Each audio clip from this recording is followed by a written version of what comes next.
membawakan ceritanya yang bertajuk Lieutenant Adnan.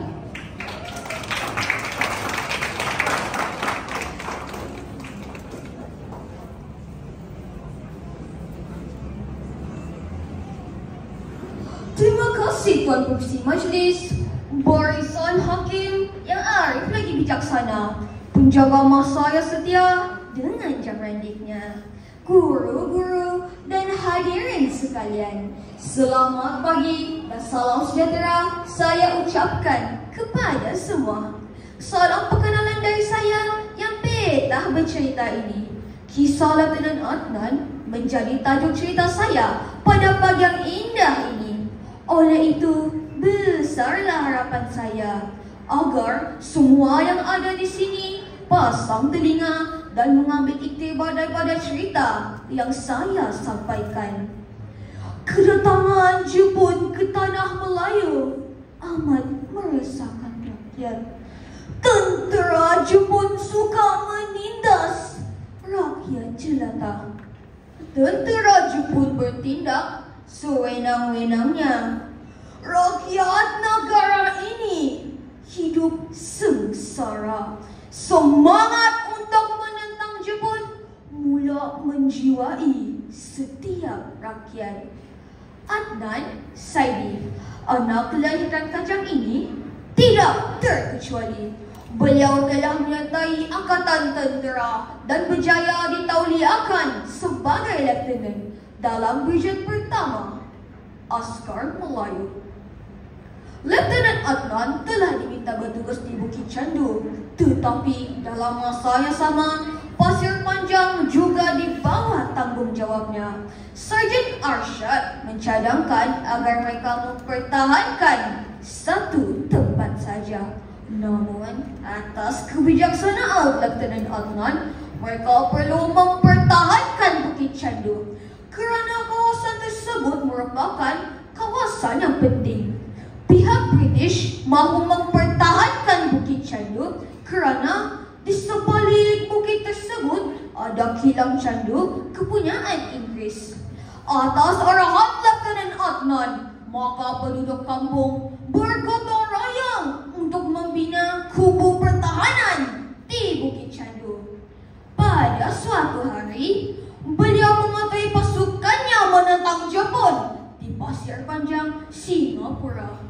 Tentera Jepun lebih banyak berbanding pasukan yang dipimpinnya. Dalam pertempuran itu, banyak askar Melayu yang terkorban. Sebagai seorang pejuang yang berani, Lieutenant Adnan tidak menyerah kalah. Lieutenant Adnan dan anggotanya tetap berjuang hingga ke titisan darah yang terakhir. Walau bagaimanapun, serangan Jepun terlalu hebat sehingga beliau terpaksa menukar strategi dan berundur ke Bukit Candu. Pertempuran sengit tentera Jepun dan askar Melayu berlanjutan di Bukit Candu. Semua jenis senjata digunakan, termasuklah bom tangan dan senjata otomatik. Lieutenant Adnan sendiri mengendalikan senjata mesin gun jenis Lewis gun. Ramai tentera Jepun yang terkorban akibat serangan Lieutenant Adnan. Walaupun anggota Lieutenant Adnan semakin sedikit, tetapi beliau enggan mundur dan sebaliknya menyuruh anggotanya untuk terus berjuang melawan pihak musuh. Keberanian dan ketabahan beliau memberikan semangat kepada anggotanya untuk terus melancarkan serangan dari Bukit Candu. Namun, nasib tidak menyebelahi beliau. Beliau cedera parah. Walaupun tercedera, beliau terus menyerang tentera Jepun.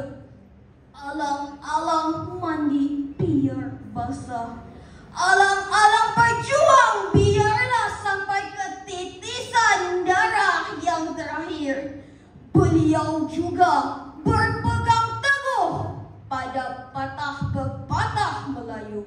Biar putih tulang, jangan putih mata. Beliau terus membedil tentera Jepun walaupun pelurunya semakin berkurangan.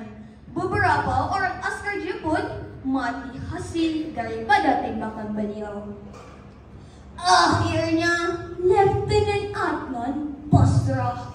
Beliau sudah tidak berdaya lagi.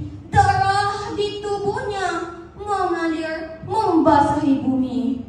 Tentera Jepun yang begitu marah karena kehilangan ramai rakan telah menangkap Lieutenant Adnan dan mengikatnya pada sebatang pokok syeri.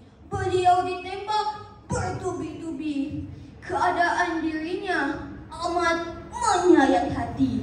Kekejaman tentera Jepun terserlah apabila mereka turut menikam mayat Lieutenant Adnan dengan bayonet.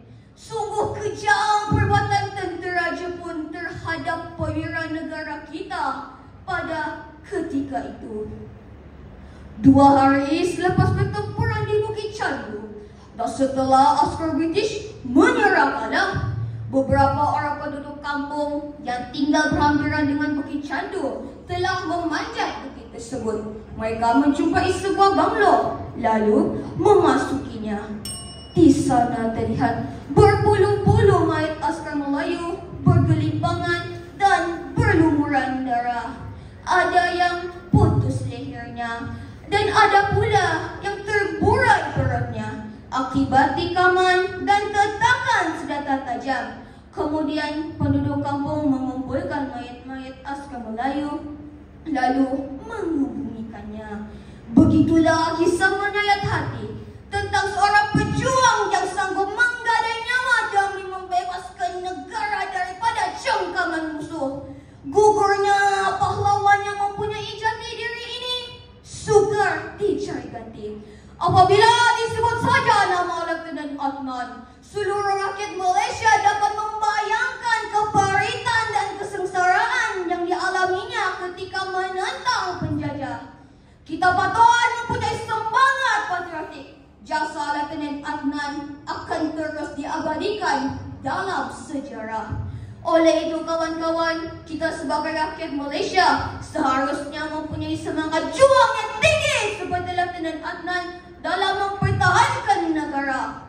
Sebagai rakyat Malaysia juga, kita perlu mempertahankan kemerdekaan negara kita daripada anasir-anasir jahat yang ingin memecah belahkan keharmonian negara kita. Ayolah kita berganding bahu memperjuangkan dan mengekalkan kemakmuran negara kita Malaysia. Kita juga perlu menghargai perjuangan tokoh-tokoh kemerdekaan negara kita. Sekian saja cerita daripada saya. Semoga apa yang saya sampaikan menjadi pedoman dan pengajaran dalam kehidupan kita. Sekian, terima kasih. Terima kasih peserta yang kelima.